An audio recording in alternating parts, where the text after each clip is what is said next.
Thank you, everyone. We'll call this meeting of the Humboldt County Association of Governments Board of Directors to order. And our first order of business is a roll call.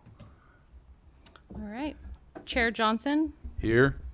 Mayor Jones, Here. Supervisor Madrone, Present. Councilmember Castellano, Here. Councilmember Atkins Salazar, Here. Councilmember Jorgensen, Here. Councilmember West, Here. Councilmember Orr, Here. PAC member Arroyo, PAC member Allstrand. Here. Thank you very much. And our first order is business is to adjourn as the HCOG board and reconvene as the Policy Advisory Committee. And we have three presentations. The first, the Strategic Highway Safety Plan Dashboard with Mr. Mike Coletti, Senior Vice President. Yeah, I can give just a little bit of an intro on this one. Mike is here presenting on behalf of Caltrans. He is from Kimley Horn, and they developed the Strategic Highway Safety Plan Dashboard. He's going to go through that tool with a focus on Broadway so we can kind of get an idea, but just a reminder that it works for any of your communities. We thought Broadway would be good because there's clearly a lot of data for that location. But yeah, just to remind you that, you know, this same dashboard is available for any of you to pull up and use and get the same information for your communities. And I believe he's joining us on Zoom.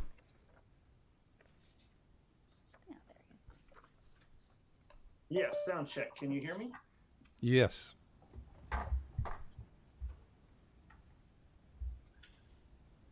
Okay, I'm still getting set up. You guys are quite impressive. Starting, just a little trouble getting Zoom going, but you guys are already on the ball and right in there. So let me still getting set up here.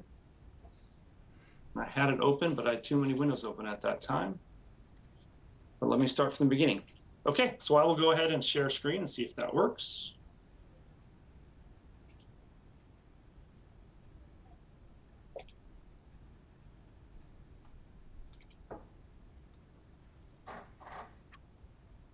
Again, my name is Mike Coletti with Kimley Horn.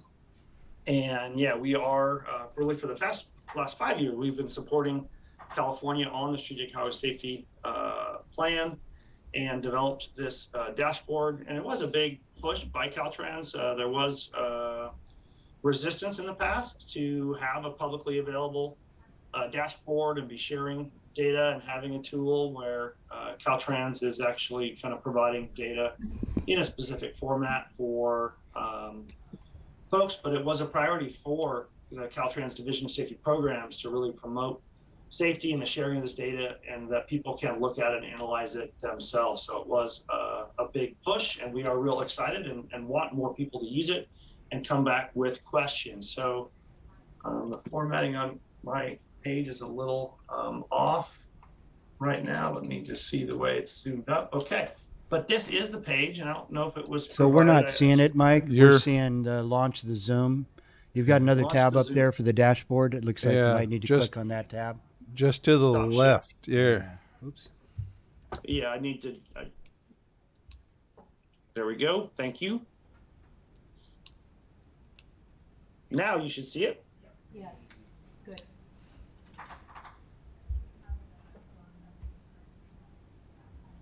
Looks great. Okay, good. I can. Looks like I can see it now there as well. Okay, so yes, and I can put this into the chat as well. Although you can tell I'm less, I would say. Zoom We've got our chat feature disabled for the public meeting. Okay, sure. Very good. Good to see everyone.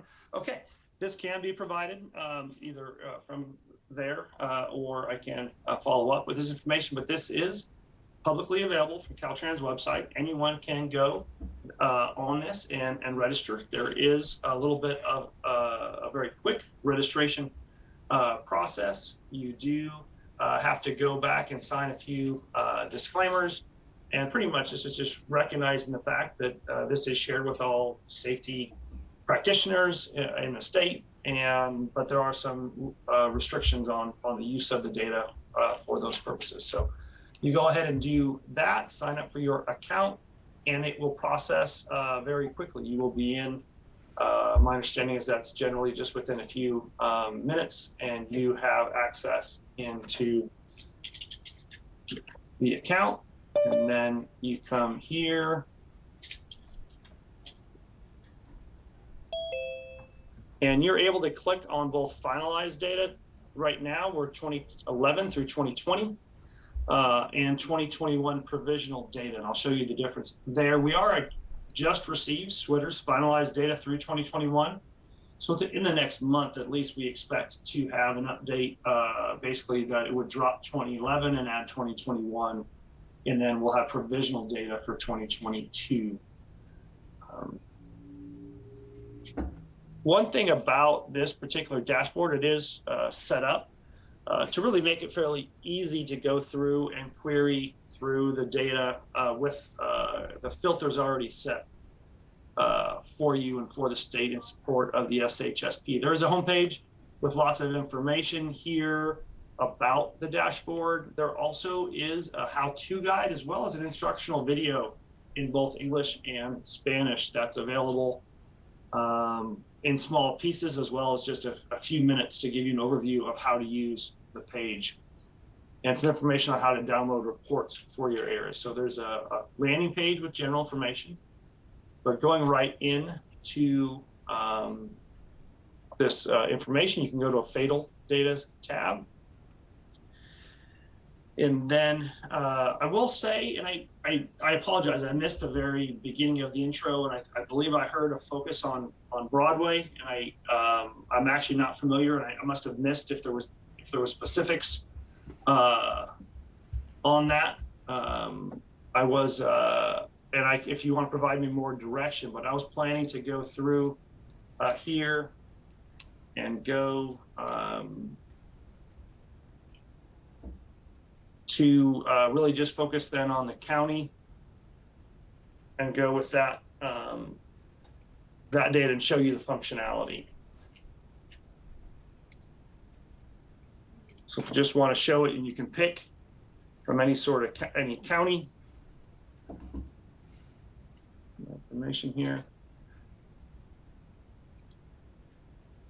as well as you can pick a Caltrans district, and that did update to match since you're all in the same Caltrans district. You then can pick, you can also pick from. Yeah, we don't have an MPO. MPO, and then you could pick from, so if here then from the county, does your area overlap with the county directly?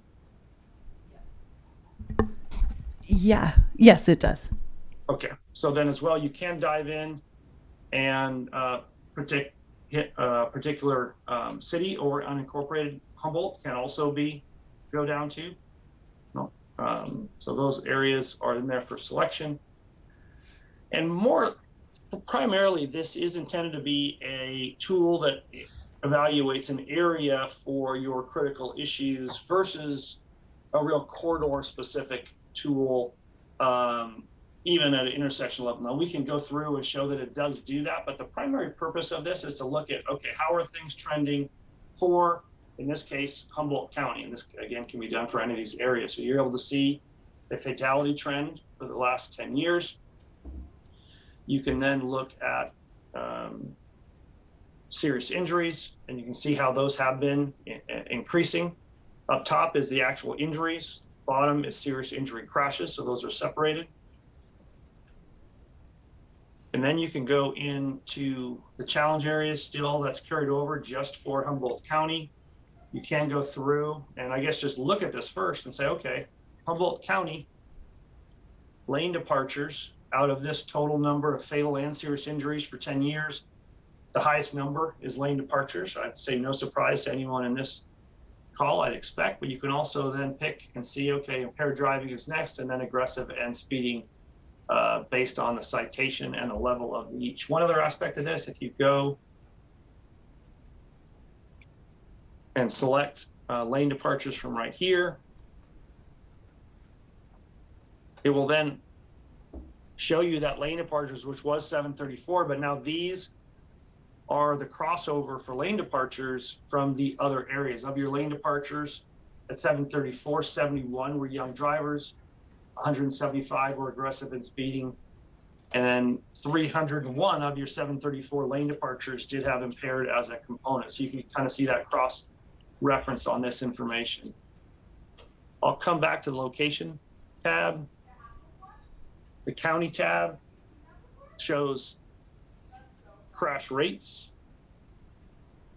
You actually have the frequency of crashes, and then you can see then you have the crash rate on this page, and you can look at it for the state as well, but you see how that crash rate information. If you go into cause, again, similar to, and this is, I still do have lane departures selected. So lane departures, the number one is hit object. You can go back to all challenge area information. The second type of crash, pedestrian involved. The top three, I'll start over: hit object, then vehicle, pedestrian, and then overturned are the top three crash causes within Humboldt County, as well as under the influence as a primary collision factor as a number one as well. Improper turning and unsafe speed also very high.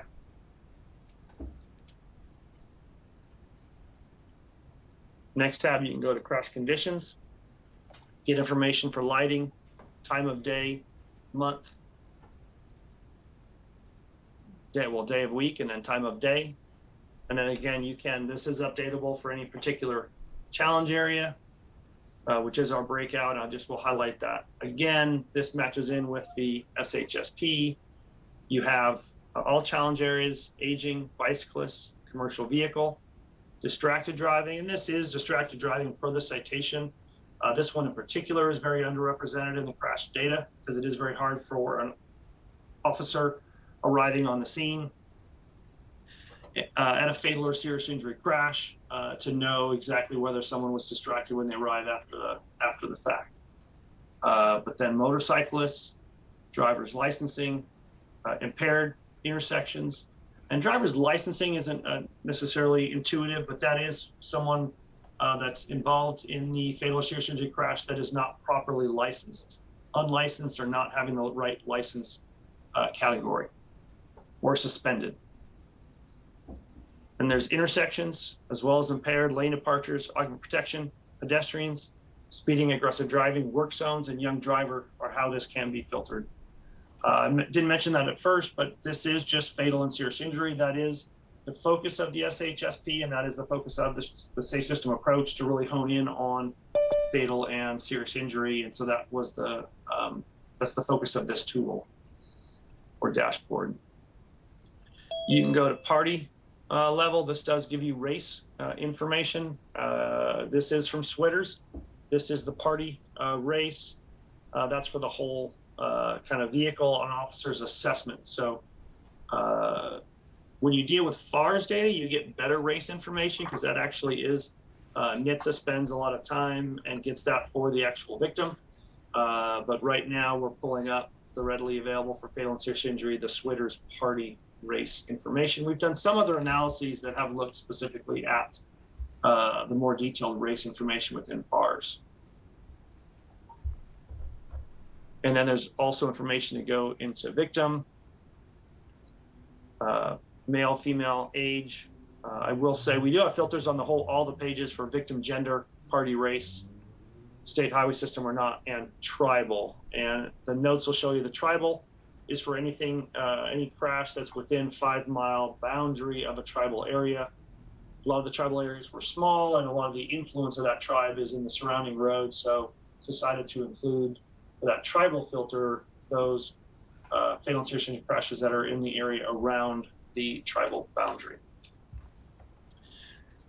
I did mention there are two main data sources. We do have this one page that shows FARS data. That is the federal National Highway Traffic Safety Administration's official numbers that are used. And we do reference that just for records of actually what's kind of really the document. We have more information available for both fatal and serious injuries from the state data, which is Switters, And so that's what the rest of our tabs use as the data.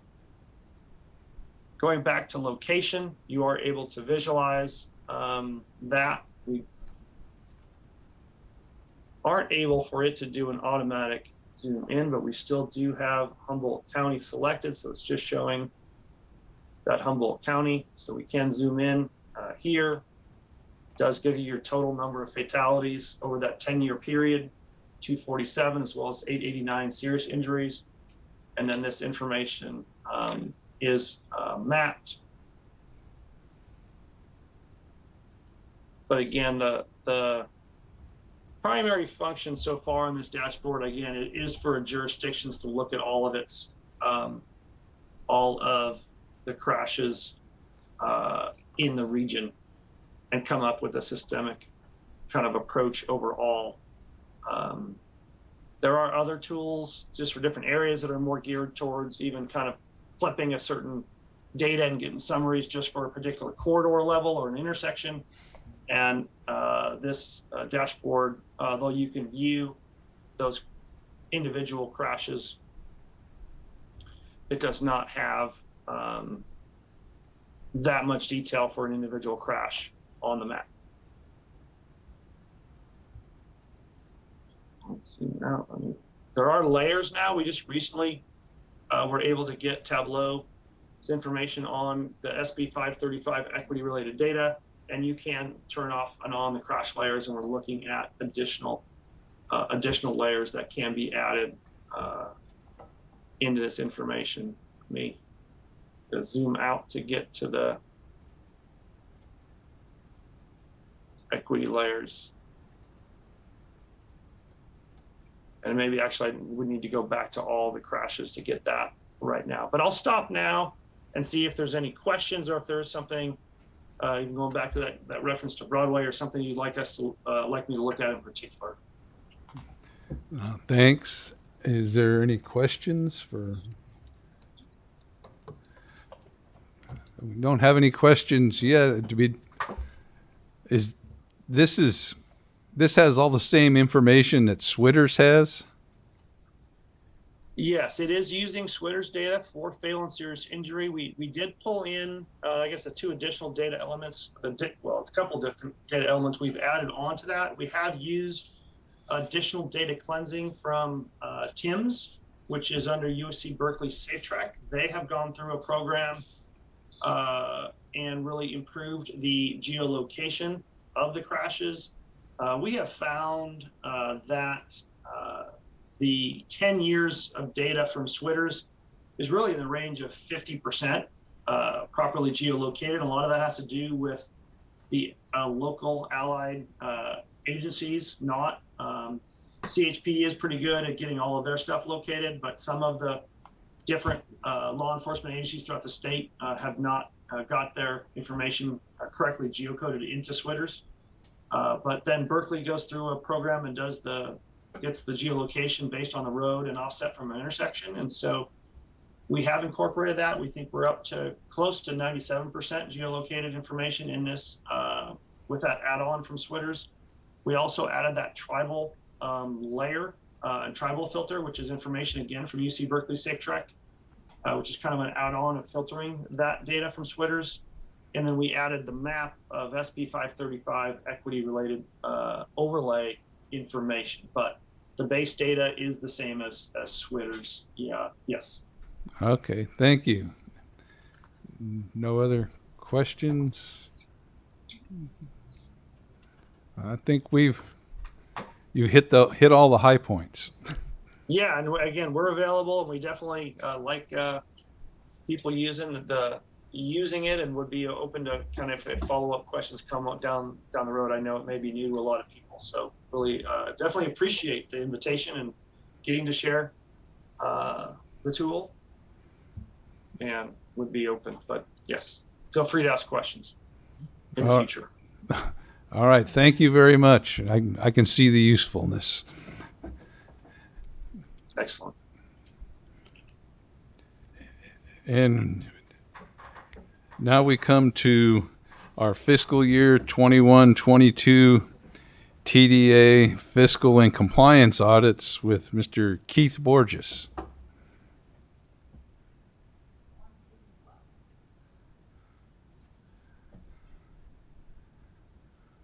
Thank you. Thank you. Thank you. Are we ready for this next session? Yes, we are. Okay. So I'm here today with the presentation of the audits for the June 30, 22 audit cycle, and a little bit of an apology up front for the delay in getting all of the audits completed this year. Most of them were done by the March 31st deadline and submitted to the state. We had a couple that took a little bit longer with some transitions in the finance departments at Arcata and with HTA, but they've all been completed and recently submitted to the state, so that is good. And then so we're here today, and as a general overview of the audit, the fiscal and compliance audit, for those of you who are new on the board, our annual audit consists of, it includes the 7 cities, the county, and 2 of the JPAs, HCOG and Humboldt Transit Authority. HCOG and Humboldt Transit Authority undergo a complete, full governmental audit, which means all aspects are being looked at for the entire entity, whereas for the claimants, the cities and the county, the TDA fiscal and compliance audit only addresses the TDA-related funds, so a very small portion of the city's overall operations. For HCOG, their operational activities are the items that you receive funding for and do your various programs and projects. Those are the projects and expenses funded with the LTF money, state transit money, RSTP funds, and in some SGR money. Those are actually the fiduciary funds. Those are the agencies for which you receive the funds, and your involvement covers the allocation, apportionment, and distribution of those funds. But those are separate from HCOG's operational activities as the RTPA. So sorry about that. So for the claimants, we do a fiscal audit and of that transit fund, generate a little financial statement, and as part of your package, you would have probably received the statement for your respective city or county, as well as the statement for HTA and HCOG. Each of the claimants' reports consist of a small financial statement and footnotes and indication of any non-compliance that there may be for the entity for that particular year, for either their transit or non-transit uses.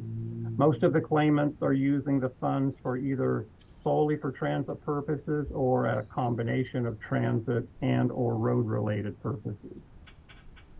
Any findings that result from our audits at the claimant's level are going to be included in our management letter, which we'll cover briefly at the end of my presentation. So, and again, our report looks solely at those particular, those pretty minimal funds that are part of the LTF and STAF process.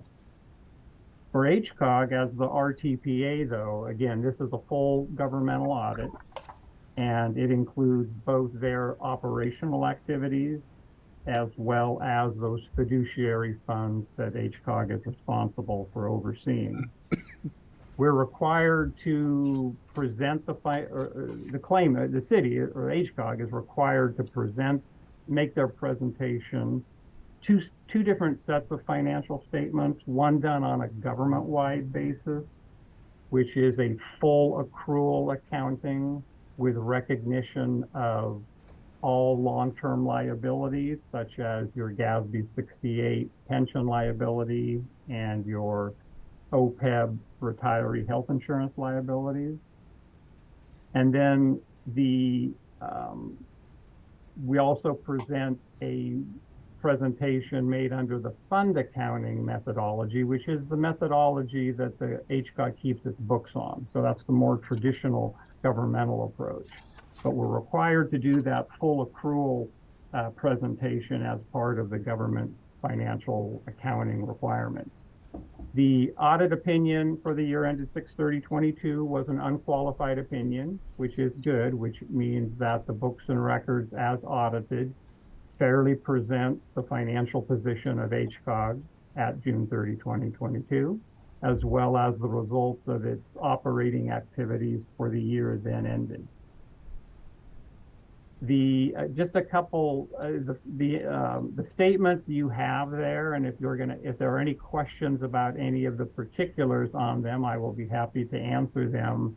But just a couple highlights on the financial side, as has been the case for the last several years, that GASB accrual for the pension liability and the OPEB took a fairly sizable jump again this year, around $450,000. And again, that represents the calculation of those future liabilities of HCOG. That's the primary reason why on the government-wide financial statement, HCOG is showing an unrestricted deficit, showing not enough assets to cover those liabilities. But I think, as most of you folks know, in your cities and so on, it's the same situation. You're not expected to have those liabilities fully covered at this point, but they are required to be presented. In the governmental presentation, again, the traditional fund accounting, that's kind of the one that I would say we generally focus on. That's the funds that you have regular control of on an annual basis. It covers the RPAF funds, the PPM monies, and fund grants, Caltrans grants, and so on, the income sources from which you do your all of your operations for the year. At the end of June, those operating funds had about $2.3 million in assets, total assets, mainly cash and receivables.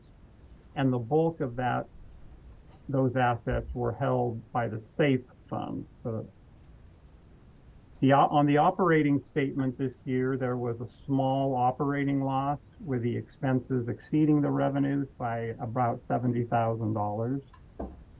Prior year, it had been the other way around. The excess was about $93,000 in excess revenues. And at June 30th, on the governmental fund basis, your unrestricted funds total just under $600,000. So that's a reasonable surplus that is available for HCOG. The fiduciary activities that HCOG is responsible for, the TDA funds, the main source of money that the entities claim, TDA, STAF, RSTP, and SGR, those statements are on pages 15 and 16.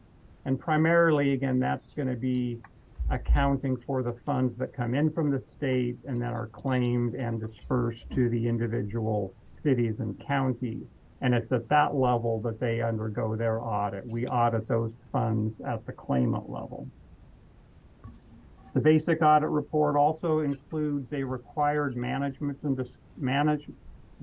discussion and analysis section, MD&A, and that's on pages 4 to 8 of the audit report for HCOG. And it's management summarization of the operating results and activities for the year. The audit report also consists of required footnote disclosures, and those are on pages 17 to 29 this year. Those are required disclosures that list and identify the various accounting methods and things that are followed in regards to fixed assets, the retirement plan disclosures, and so on. So those are all required elements as part of your financial statement. One of the things we also do each year, as I mentioned earlier, was that we are doing a compliance audit at the claimant level, looking to ensure that their use of the TDA and related funds are expended in accordance with the TDA regulations. The main items tend to be the transit-related compliance requirements, things like fund eligibility and fare box ratio. Last couple of years, with the pandemic relief and the funds that have been made available and the waiver of some of the fare box requirements, there really haven't been too many issues in that area. Most of the entities are, relied on a lot of the COVID-related funds that were provided, and the transit operators were, they had their fare box requirements waived, so they didn't even have to meet the 10% requirement.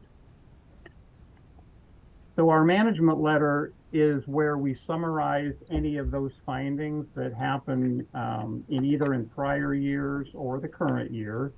And we look to see if the items have been addressed, either corrected, or if they still remain an item that needs a future or further resolution.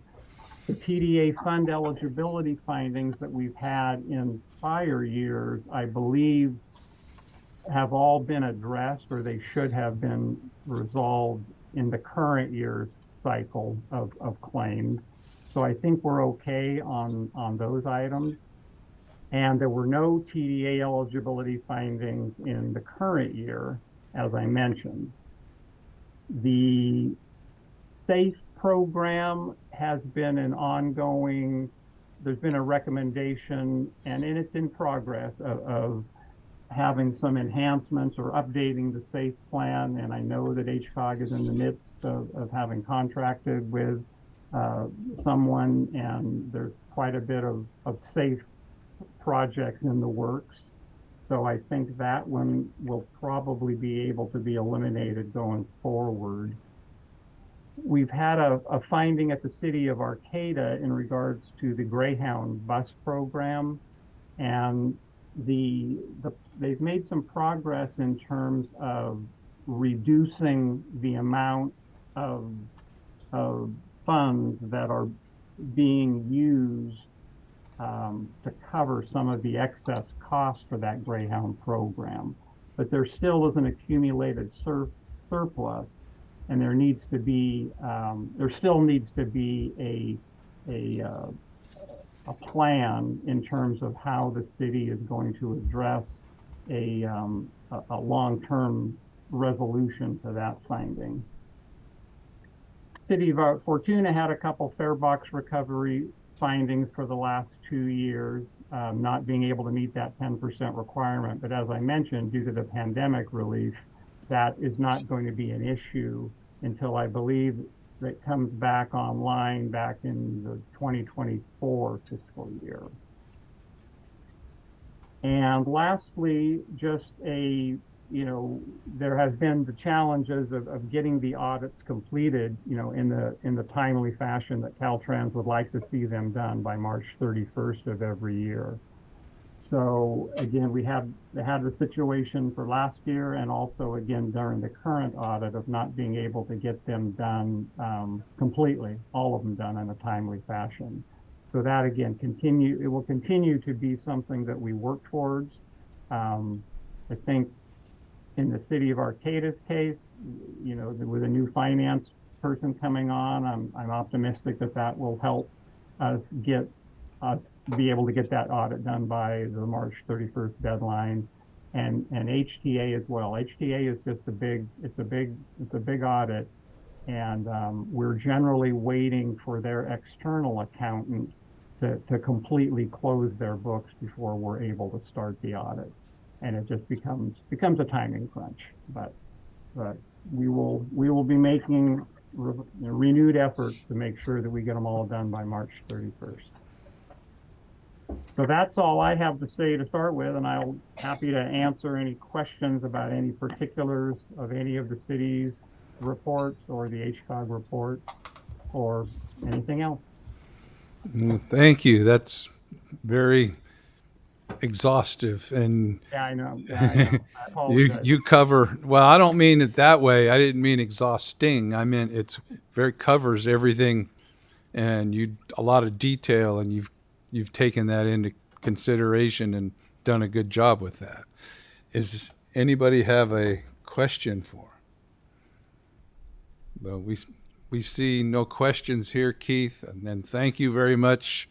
You've done a great job as always, and you do. We appreciate all your work. Thank you. Oh, there is a hand there. Yeah, it looks like we have a request to make a LaDonna. public comment. LaTanya. Yes, I can ask my question. Yes. I got two questions. One, the gentleman mentioned about retirement reporting requirements. I'm just wondering, if you can give an example of that? And then the other question I had was for a city to make their fare box requirement. I'm just wondering what he was mentioning Fortuna. I'm just wondering what would cause a city not to meet their fare box requirement. Well, in regards to the fare box requirement, they're required, or the code says they should collect 10% of the cost of operating the transit system through fares. So when each year we look at the operating costs for the transit system and come up with there's a total amount. And so their fare box target ratio is 10% of that. And in Fortuna's case, they ran into problems, as many of the carriers did during the pandemic when ridership was down. Operating costs kind of continued or even escalated, but actual fare revenues decreased. And that's in their case, that's why Fortuna did not meet that 10% requirement. They only collected somewhere in the neighborhood of 7 or 8 or 9% of their operating costs through fares. Thank you. Okay. It wasn't not because people didn't want to ride the bus. It's just because of the requirements that we had to have spacing for seating, and there were certainly aspects of ridership declines that for any number of reasons, and you're right, the spacing, the frequency of when routes and so on. And that is, of course, I believe why the state implemented the waivers, where they said, we're not going to require you to meet your fare box ratio during the years that were primarily impacted by the pandemic, June of 21, 22, and 23. So, and then I wasn't sure, the other question, was that for me also about the pension? And could you repeat that one? Yes. I asked for, go ahead. I asked for examples of the retirement reporting requirements or retirement reportings. What are some examples of that? There is. That well, they're required. Any governmental entity is required to, and they belong to CalPERS primarily, as the CalPERS retirement system, and CalPERS as a system generates reports and they calculate what each entity's share of the future retirement liability is for their employees. So they look at the number of employees they have currently, and they do all kinds of very detailed, complex calculations and projections of earnings on the CalPERS funds and so on. And each entity is assigned, or not assigned, but they end up with a proportional share of this overall fund liability that CalPERS has out there. And so HCOG, as a member of CalPERS, has their own little pool, so to speak, but they have this liability that they have to recognize every year. All right. Thank you, Keith, for covering that. And again, thank you for your diligence in this. And I think we can confidently recommend that the PAC recommend the HCOG board receive and file the fiscal year audit 2021-22 Transportation Development Act fiscal and compliance audits. It's 20 to 21, and I would so move. Yeah. Okay. I'll second. Okay. It doesn't require a vote necessarily. It doesn't It's- require action? Oh, It's just purely a recommendation. okay. I can remove my Thank motion. you. Thank you. And we come now to our third presentation, Creating the Grove, with 3 videos from Lynette Nutter and David Fernie for Arcata House Partnership. Yeah, I think our tech is working well. We should have those pulled right up.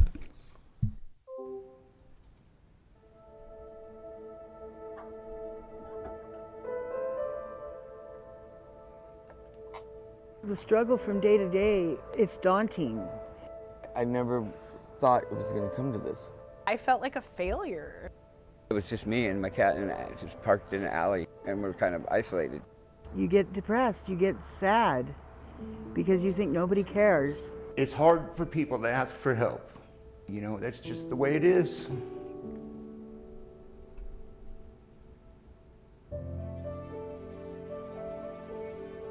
Many people are not homeless by choice. There are many people in our community right now who are one paycheck away from being homeless. Arcata House Partnership is a homeless service provider that provides service throughout the county to people who are homeless or at risk of becoming homeless. I think housing is an absolute necessity, and we have lack of housing. Most of the people we serve are people like you and I can't who have hear had the medical presentation. bills that are out of control and they just can't pay them, whose rents have been increased dramatically over the last 2 years, and some people just can't afford to pay the rent anymore. And so they're sleeping in their cars, they're sleeping in tents, they're sleeping at the marsh, and they're coming to us for food support and assistance. We are serving more people than ever who are hungry and more people than ever who are homeless. The numbers aren't going down. It's a crisis, and it's not just Arcata and Humboldt County, it's California and the rest of the nation. Homelessness is an environmental issue, a healthcare issue, a business issue, a tourist issue. All of those things are affected by homelessness. Business owners oftentimes will cite, losses in revenue and a decrease in foot traffic. People see a lot of people who are homeless hanging out outside of your store, then probably they're not going to feel so comfortable going into your store. But what people don't understand is often those people who are outside of your store could be helped and could be moved along to permanent housing if we had an opportunity. So, there's certainly a financial impact. There's an impact on a feeling of safety and security. And there's just an overall impact on the health and vitality of our city. The face of the homeless that we're seeing is not just the person who is talking to themselves on the plaza. It's really about the person sitting next to you who is at your job, or the student who's sitting next to your child in school, and you just don't know that they're homeless and that vulnerable. A huge part of our houselessness in our community is students. Oftentimes they end up in their cars.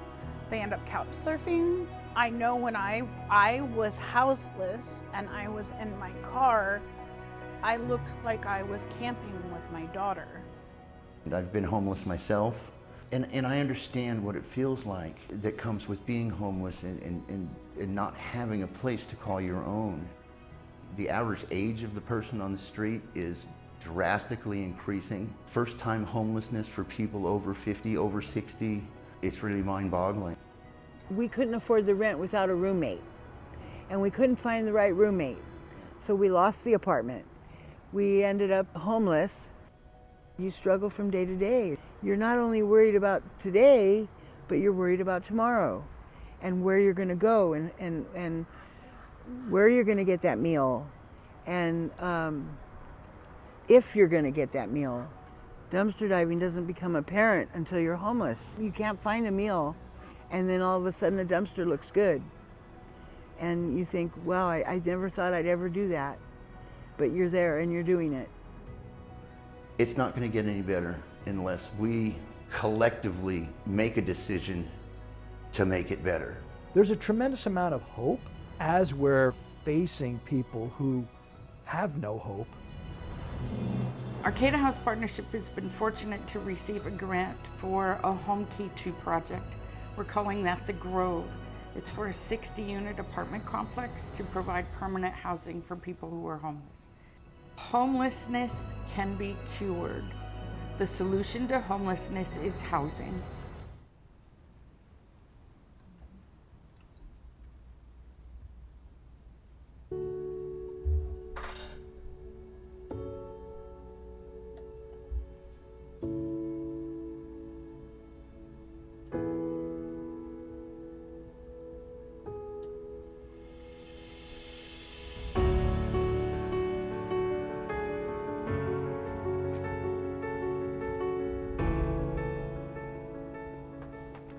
The homeless situation is more in need of attention than it ever has been.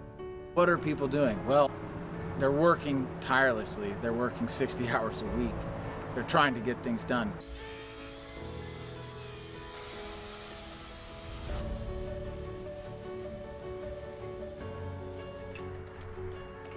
If this is carpet from 1992, it's gone. We're gonna get it out of here. Kitchenette unit will be over there.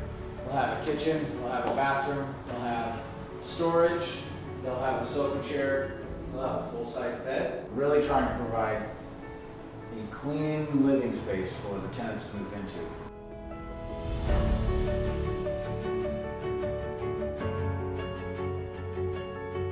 The permanent housing that will be at the Grove is 60 units of affordable housing.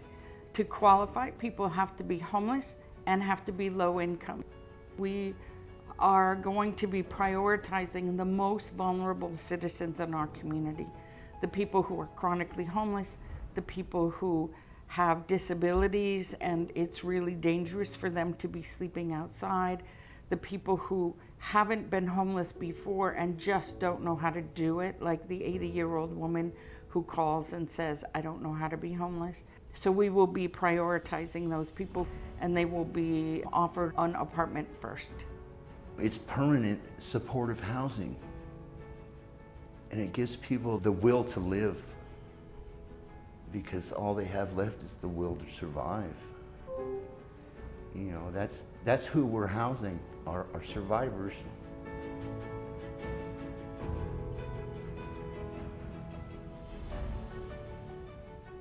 We come with no judgment, and I think that's what's important. Over 50% of our staff have currently or recently been homeless.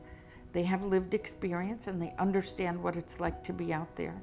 We want to make sure that the services we're providing people are the services they need, the services they want, and the services that are available in our community. Homelessness is expensive for cities. It's expensive for towns, it's expensive for communities. The impacts are tremendous in quality of life, especially for local businesses. But, you know, there's a true spirit of collaboration here in the region to do all that we can to get people off the streets.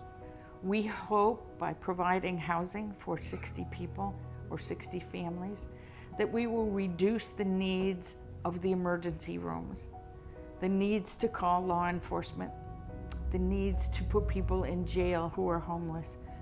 There will be a positive effect on our communities, and that effect will reduce the service needs in all of those other areas. It's not going to happen overnight, but I think the Grove really is a shining example of the possibilities that exist in a community like Arcata, where there's such a spirit of collaboration and compassion. I think we're all working toward the same goal. This gated community has 24-hour on-site staff. It has case managers who will be available to help people as they transition from being homeless to being housed. It'll have a community room, it'll have on-site laundry, and other amenities to make it just a wonderful place to live. When people are homeless, they don't generally have a lot of possessions, so this project will provide a furnished apartment, will provide people with sheets and towels and shampoo and pans for their stove and a refrigerator to put their food in. All of those things that you and I take for granted and people who are homeless don't have access to. I think the Grove is the next step in affirming that we're doing the right thing. The solution to homelessness is housing. The governor has recognized that and has put funds forward to address these issues. And we are grateful that the Grove is one of those projects. Arcata House Partnership believes that housing is a human right.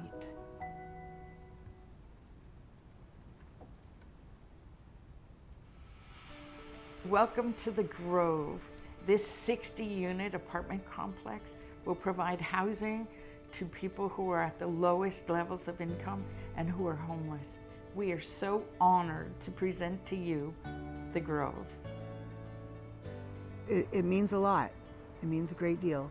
But yeah, this place is very important to me. It's very cool, a new beginning. Something I couldn't believe, that I would ever get support at my age. Today, people are moving in. It's cold, it's wet. By the end of Sunday, 60 people will be off the streets and in their own apartments with their own heat and their own bed and their own hot showers. Going to get the first move-ins for the Grove.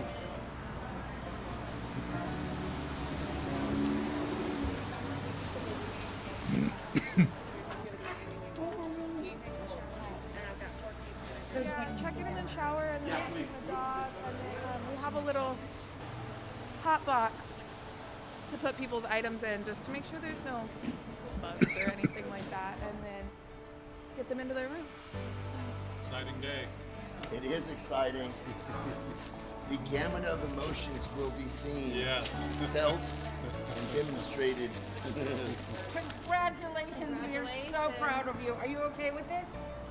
Okay, great. Here's your key to your room, and here's a $25 gift card to get you started. Good, because then I can go That is Teresa's. People are getting the kind of service they need that they could never get when they were homeless, because you have to have an address. That's a good gift. Awesome. Oh, that's good.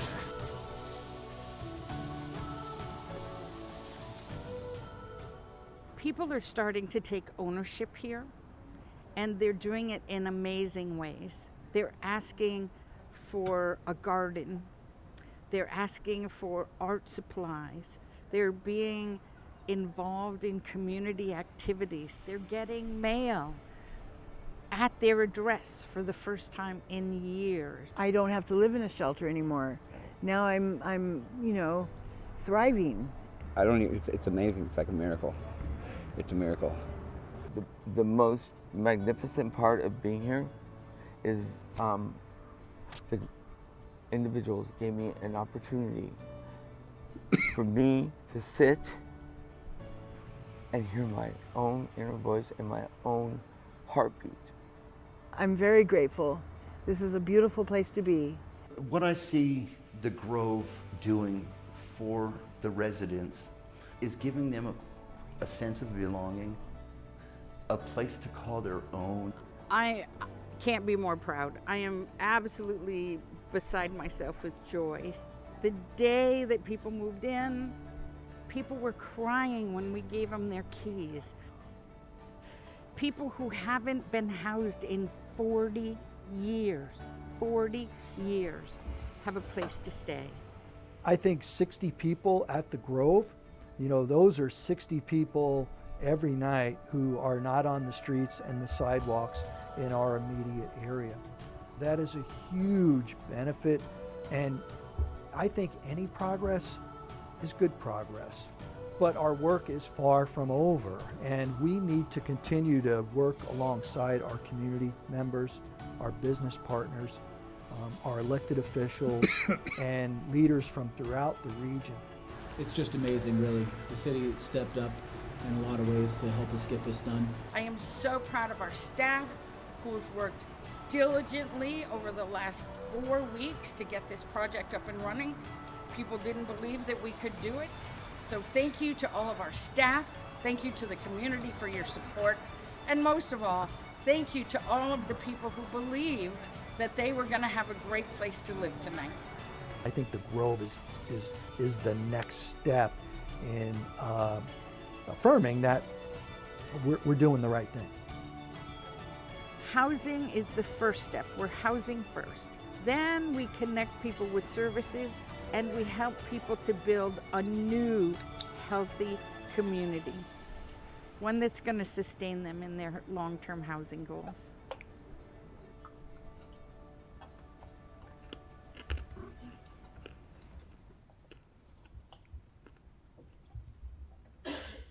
Well,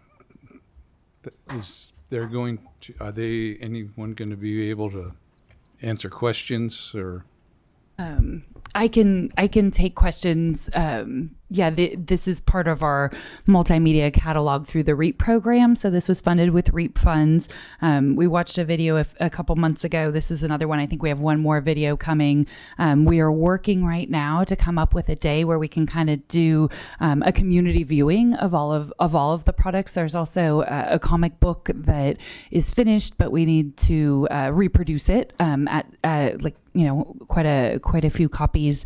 And then we will also there's one art project that's a sculpture. So we're looking at having an event at the Jefferson Community Center here in Eureka. Date still being worked out with the artists, but hoping to have kind of more of a community unveiling of all of these products we've had through the REAP grant. All right, thank you. Is there any comment or? No. Oh, well, wait. I can just give a pretty cool example to all of you when they were talking about impacts to healthcare. So there was a gentleman who had been in the emergency room over 365 times in a year, sometimes twice a day. Once he was housed and had that supportive service there, at the check-in, I think it had been a couple months that he had been housed, not one call to the emergency room. So it made just that one person was a big impact for the hospital there. Oh, yeah. Very good. Thank you. Any public comment? Looks like LaTanya has her hand up. Yes, I wanted to make sure you had my name because I didn't say my name the last time. LaTanya Jacob, no S at the end of Jacob.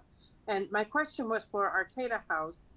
Has that project, has the location changed and has it expanded? Meaning, is it bigger than where it was in Arcata next to the bus station, the Trailways or Greyhound bus station? Is it still there, or are there different places that's part of Arcata House? Hi, LaTanya. This is Councilmember Atkins Salazar, and I'm not from the Arcata House, but I do represent Arcata, and I can tell you there still is that service center at the transit station. So that's not housing, but it's for services. And then this is additional housing, permanent housing for folks. So it's an expansion of the program, not a change or reduction in it. And Colin Fisk. Hi. Yeah, just wanted to let you all know. Seems to have been a technical glitch. I think the audio for the video was not shared through Zoom or something like that. So, just a note for future presentations. Thanks. And thank you. We'll be working on that. If there's no other comment or questions, we'll move on to our public comment on non-agenda items. If anyone wants to make a comment on items not on today's agenda, this is the time. And LaTanya. Hi, this is it may not be an agenda item, but I just want to point out when homeless people are homeless, they're looking for shelter, and that affects their health, which is why they go to the emergency room for medical assistance. And when they don't have the issues of not being housed in their own home or apartment, that as the person who said who was on the board, that the emergency room visits decreased tremendously. And I just want to point that out, that being homeless is it's no joke. Shelter is so important, and I'm glad to see that these things are being addressed. Thank you for that. And seeing no other comment, we'll move on to the consent calendar. We have 4 items: approval of the meeting record, technical advisory committee bylaw change, CHP supplemental patrol agreement, and the TDA Act bike and ped allocation request from the city of Blue Lake. Is there anybody would like to pull anything? Okay. I would make a motion then to accept the consent calendar.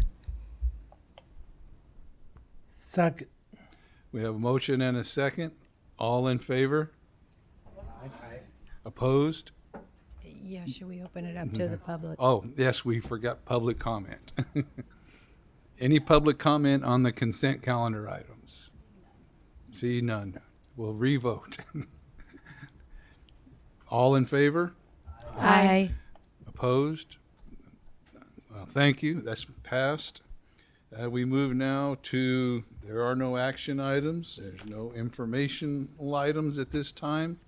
We'll reconvene as the HCOG board by motion, and as we reconvene, we'll approve the PAC recommendations. Move that we reconvene and approve the PAC recommendations. Second that. Okay, we have a motion and a second. All in favor? Aye. Aye. Opposed? None. Motion passes. And we come to the staff and PAC member reports. Okay, I have just a very brief report.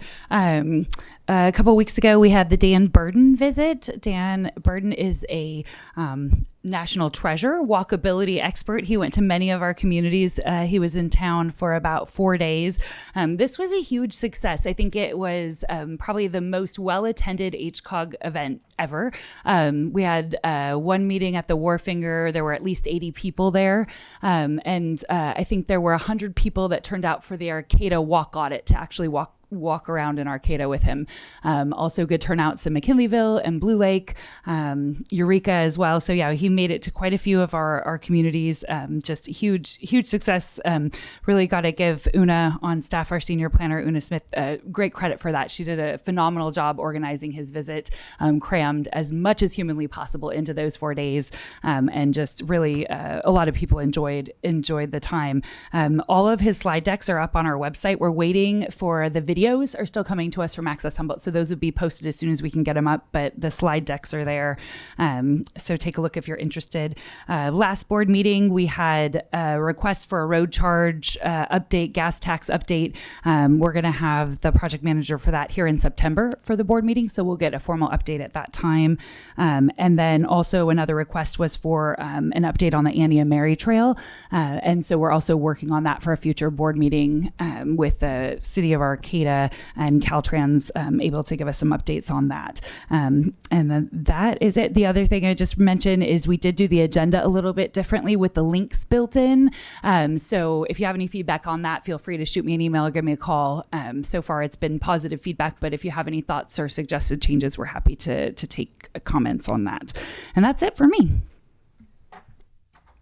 Okay. Yes, sir.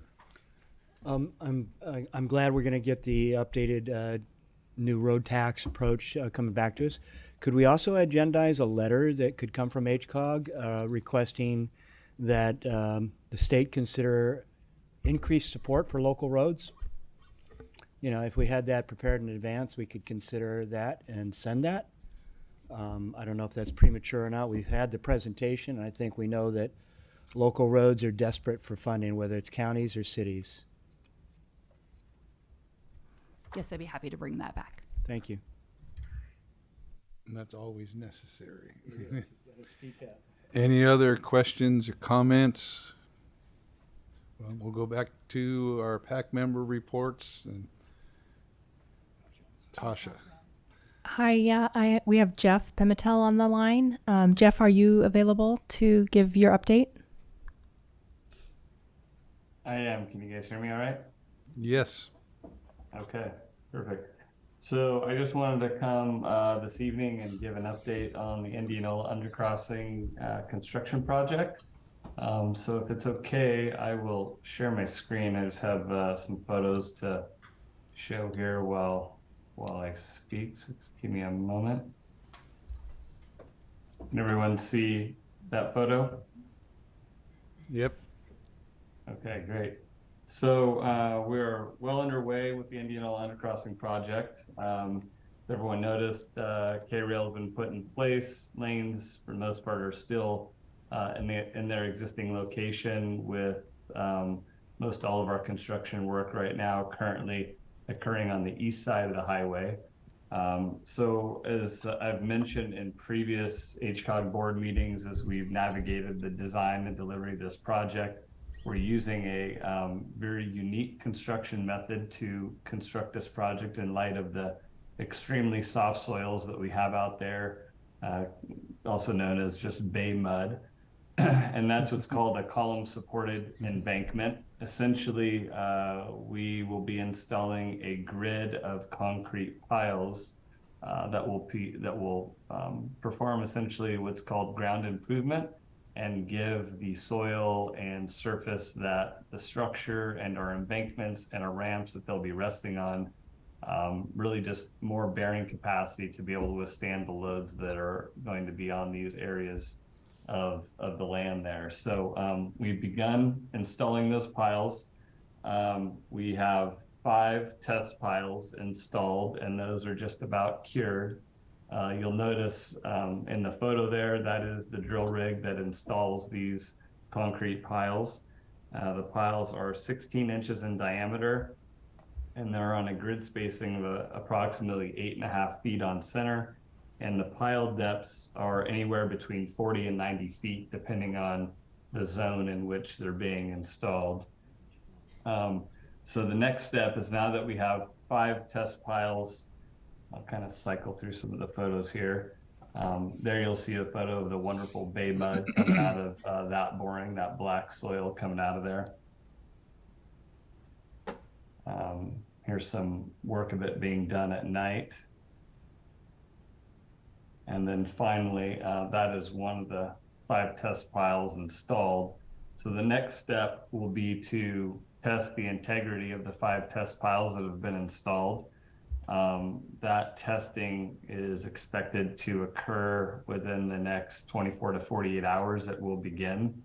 And if all goes well there, at the end of the month, we will then do what's called load testing on the piles, where they'll actually load the piles with certain amount of weight to test their performance. And assuming everything goes well with that, then we'll move into the production columns, which would actually be the column supported embankment columns that will actually serve as the final columns supporting the various features of the project, such as the ramps, the embankments that will be constructed. We expect to start installing production columns in early September. And then in terms of traffic control and staging, the first portion of traffic that will be shifted, right now we're going to be installing the production piles to the east. Once that's complete, then we'll be shifting northbound 101 traffic into that location so that we can begin moving those production piles into the median and working our way west. So anyway, that's the latest I have on that. I just wanted to come and share that with all of you, and I plan to come frequently and provide additional updates. So if anyone has any questions, I can take those now. Thank you, Jeff. Any questions? LaTanya. Oh, we don't have public comment on these reports, this particular section. But thank you, Jeff. That's been informative, and I look forward to getting results from the load test get the toe in the water, so to speak. Yeah. And actually, if I could just make a comment to Latanya, I know she wanted to ask a question, but we don't have public comment on these items. Latanya, if you just Google Caltrans District 1 projects, you should be able to find project webpage for the project, and my contact information is on there. So if you have a particular question you wanted to ask me, feel free to look up my contact information there and reach out, and I can help you out in whatever way I can. Thank you for that, Jeff. And we appeared to... I just have a couple of other updates. Okay. The Arcata 101 merge project. This project's currently under construction. A lot has happened since our last meeting. The project will add an auxiliary lane for acceleration and deceleration on US 101 between northbound 299 and 101 on-ramp and Gintoli Lane at US 101 off-ramp. The traffic control is currently in place. That closed the 299-101 off-ramp, and also bicycle detours in place. The drilling pads are currently being installed, and the work on the soldier pile wall will begin next week. We expect this project to be completed in March 2024, depending on weather. Just a reminder that we have a public meeting on August 30th for the Fern Bridge. It's likely at 6 p.m. at City Hall. And just a couple real quick updates on Clean California. The Hoopa Valley Tribe broke ground on their $5 million Clean California project last week. There's a tire dump day in Rio Del this weekend. And just a reminder to keep submitting the customer service requests. They really help us and our crews to know where to go. Thank you. And thank you. And I think the Clean California has become quite popular.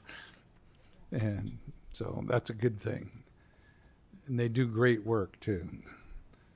Any other comments? Well, seeing none, we will be adjourned.